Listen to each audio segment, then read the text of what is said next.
kalau memberikan opini ya bahwa Paulus itu adalah rasul palsu, saya nggak setuju karena kualitasnya terlihat dan diakui kok. Sepertinya Umi itu gagal dalam memahami bahwa tulisan ini secara konteks berbicara mengenai akhir zaman. Kalau Umi berpikir bahwa kematian itu hanya kematian tubuh saja, ya itu bukan kematian, karena jiwa dan roh masih ada.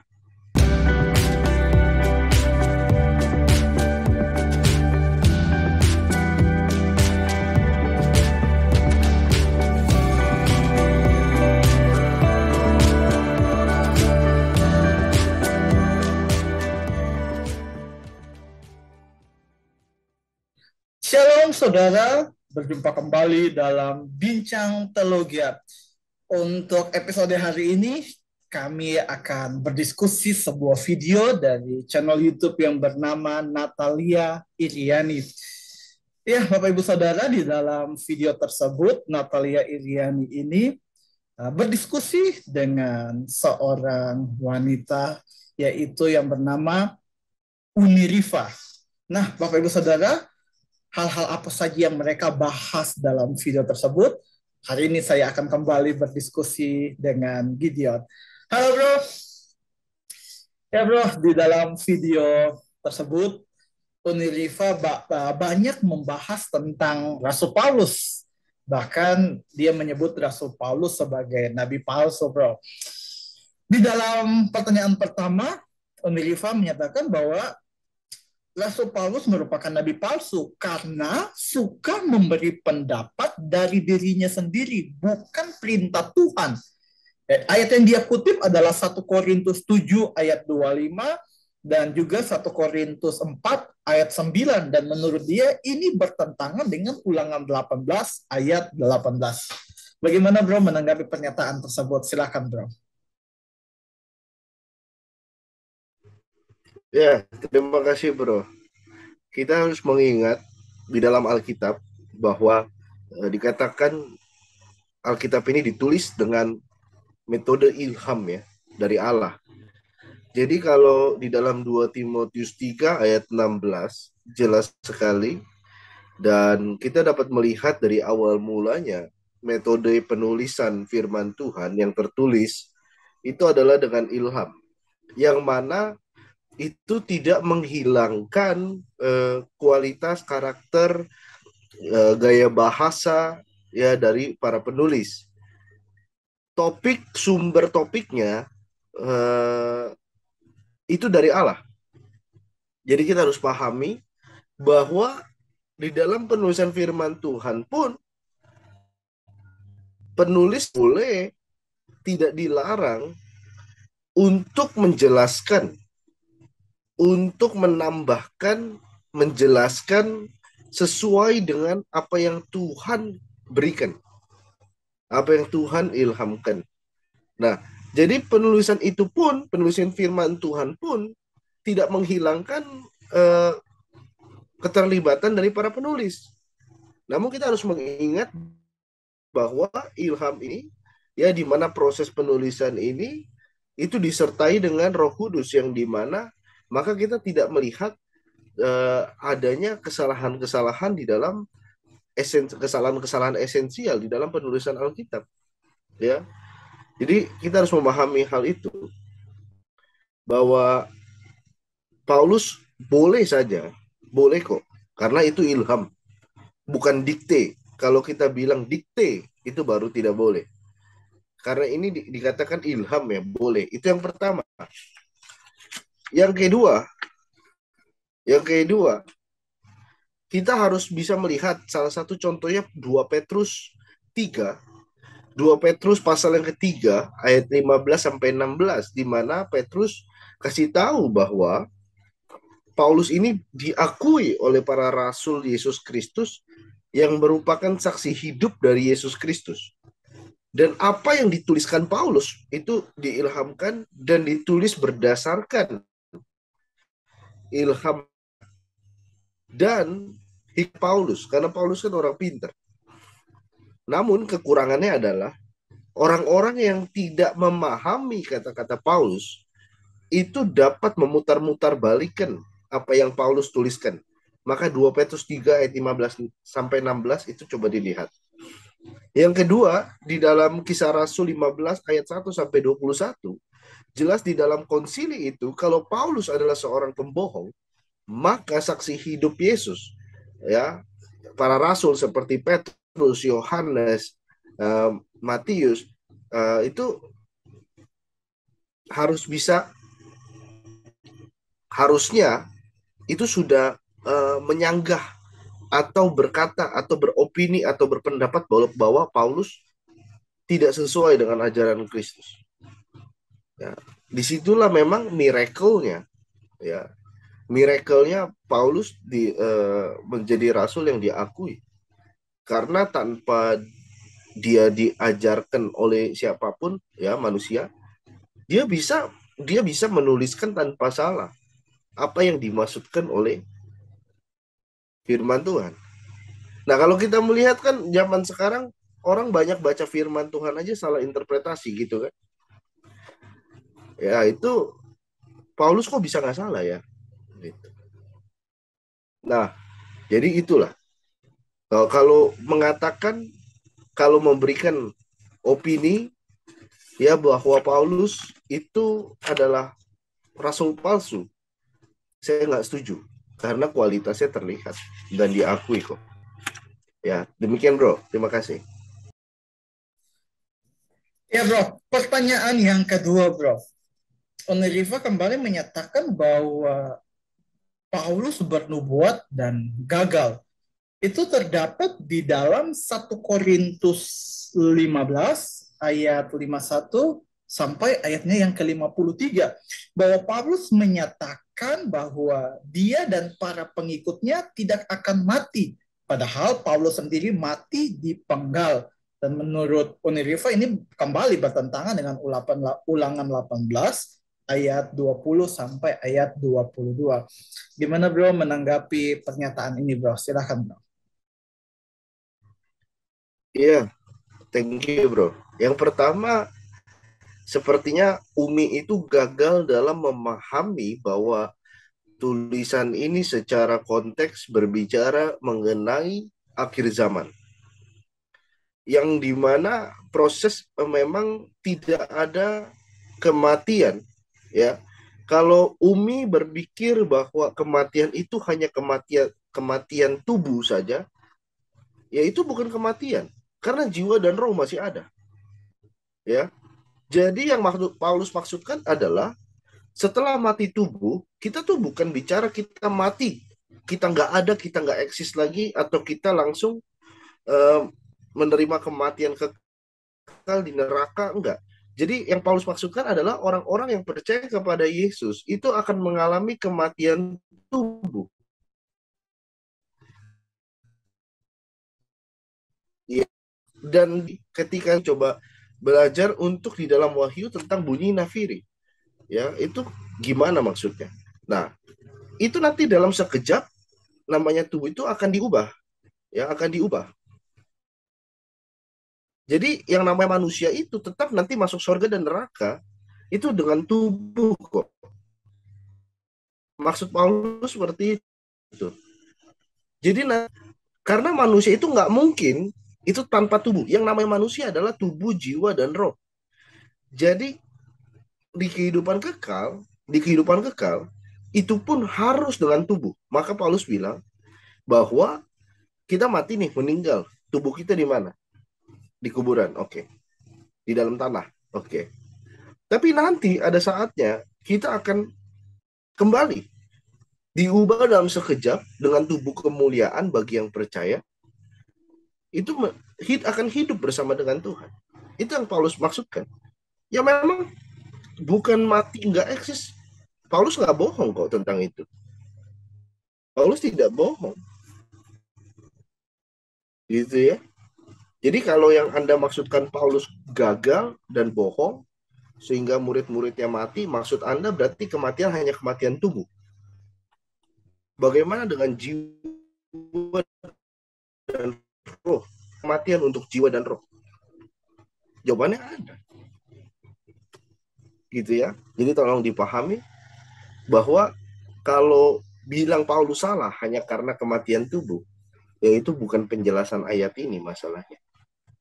Ya, ayat ini menjelaskan nanti di akhir zaman tubuh itu akan diubah dalam sekejap, orang-orang yang percaya diubah dalam sekejap dengan tubuh kemuliaan untuk hidup bersama dengan Allah. Ya memang karena kita manusia harus dengan tubuh. Jadi gitu ya. Coba dibaca lagi 1 Korintus 15 ya. Terima kasih, Bro. Ya bro, pertanyaan yang ketiga. Di sini Umi Rifa kembali menyatakan bahwa di dalam Amsal 19 ayat 5 itu menyatakan bahwa saksi dusta itu tidak akan luput dari hukuman. Dan akibat dari Rasul Paulus bersaksi dusta, maka dia kena hukuman dipenggal. Saksi dusta apa yang menurut Umi Rifa yang Rasul Paulus lakukan? Dustanya adalah mengaku bertemu dengan Yesus. Ini hal yang sangat mustahil menurut Umi Rifa. Sebab kalau dilihat di dalam Kisah Rasul 22 ayat 9, Kisah Rasul 22 ayat 9 dituliskan bahwa orang-orang yang bersama dengan Paulus tidak mendengarkan suara tapi melihat cahaya. Sedangkan di Kisah para Rasul 9 ayat yang ketujuh, mereka mendengar tapi tidak melihat. Menurut Unriva, kedua hal ini saling bertentangan dan ini membuktikan bahwa Rasul Paulus bersaksi dusta tentang bertemu dengan Yesus. Bagaimana bro menanggapi pernyataan ini bro? Silakan bro. Iya, pertama lihat dulu di dalam Kisah Rasul 9 ayat 7.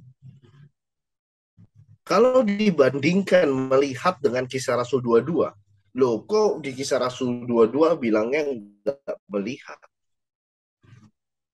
Ya, maaf, maksudnya melihat. Di Kisah Rasul 9 kok nggak melihat? Baca dulu. Di Kisah Rasul 9 dikatakan tidak melihat seorang loh. Yang artinya di para teman-teman itu tidak melihat adanya manusia, yang bentuk manusia gitu nggak dilihat itu. Sedangkan Kisah Rasul 22, mereka melihat apa? Cahaya kan? Jadi salah nggak bahwa mereka tidak melihat orang? Ya nggak salah, karena yang mereka lihat adalah cahaya. Itu bukan kontradiksi. Itu harus dipahami. Ya, bahwa itu tidak bisa dipertentangkan, karena beda. Yang satu tidak melihat pribadi loh. Tidak melihat yang seperti manusia ngobrol gitu. Tidak. Dan di Kisah Rasul 22 memang Paulus menyatakan mereka melihat cahaya. Cahaya itu kan nggak bisa dikatakan seorang kan. Ya, itu dari yang melihat. Sekarang kita ngomong soal yang mendengar. Nah, kalau kita perhatikan mendengar, ya, di dalam Kisah Rasul 9 ayat 4 sampai 6 itu ada sebuah dialek atau percakapan. Jadi Saulus pun menjawab loh. Ya.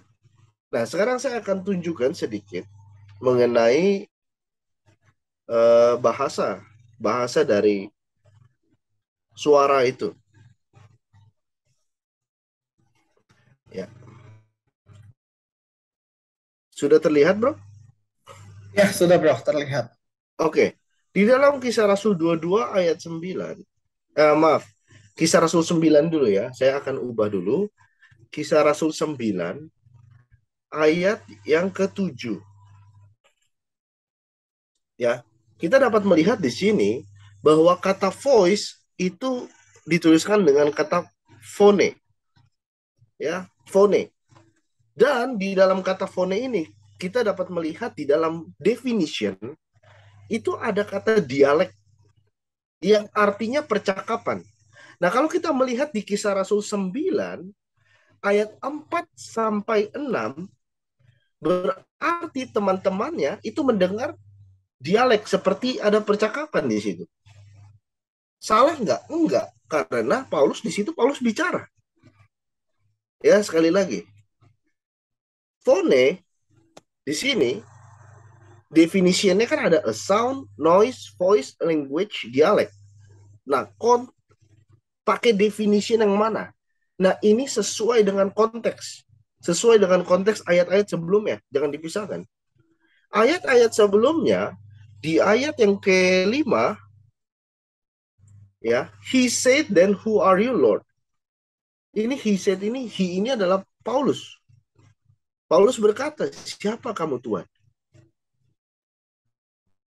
And he said, I am Jesus, whom you are persecuting.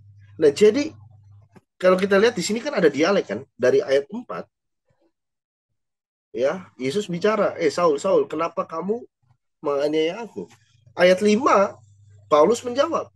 Jadi ayat 6 ini Yesus eh, apa? Ayat 6 ini Yesus yang jawab. Jadi terciptalah sebuah dialek.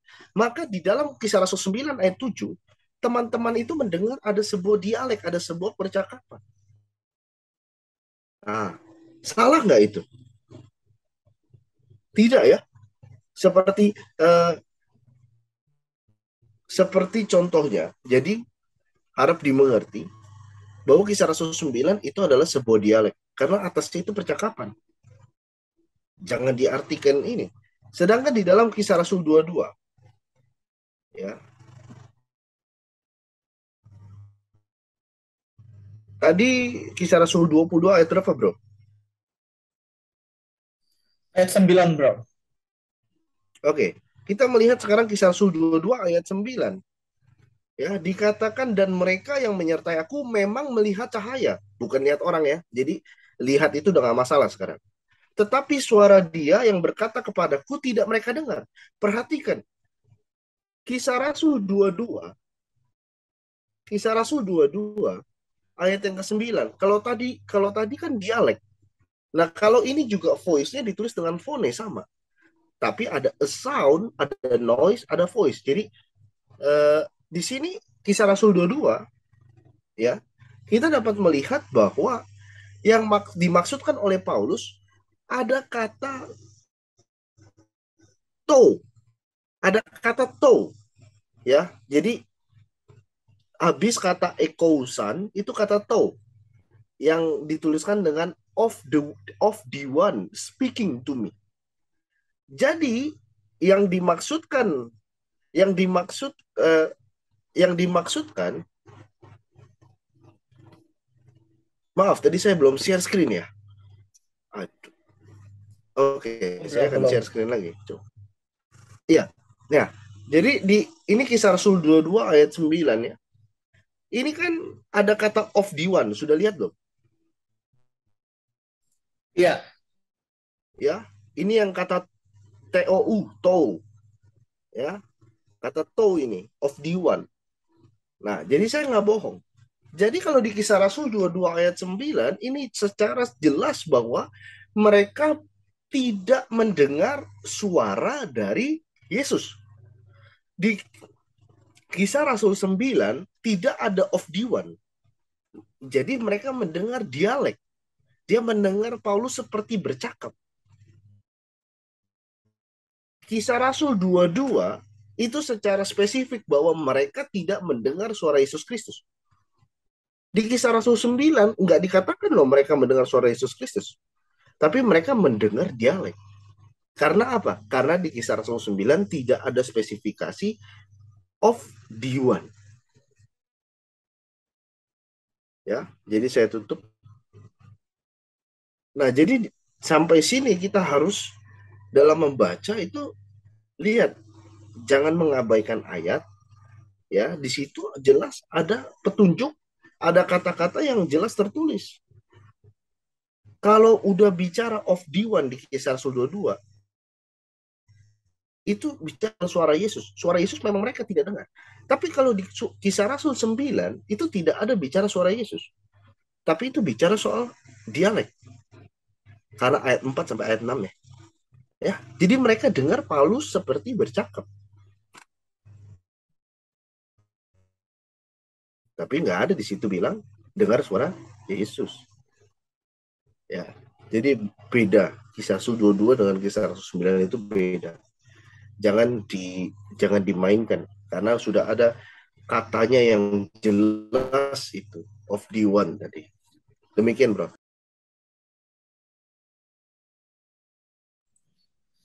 Iya bro, pertanyaan yang terakhir bro.